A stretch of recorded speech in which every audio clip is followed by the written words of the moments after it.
Ukiona mtu yoyote amekuamini kwenye maisha yako, kubali kuaminika na jitahidi uaminike. Mtu anaweza akakuamini leo akakupa kazi, maisha yake, akakupa siri zake. Ukipoteza ule uaminifu, gharama ya kuurudisha ni kazi sana.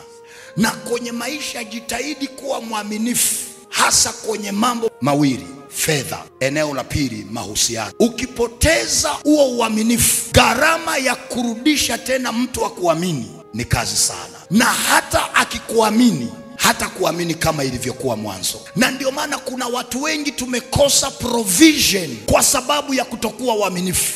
Na maandiko yanasema kabla Mungu hajakupa vya kwako, atakupa kusimamia vya mwingine, na ataangalia namna ulivyo mwaminifu kwenye vitu vya watu wengine. Na akiona wewe sio mwaminifu kwenye vitu vya watu wengine, hawezi kukupa provision ya vitu vyako, kwa sababu anasema aliye mwaminifu kwenye mambo madogo, Mungu anampa mambo makubwa.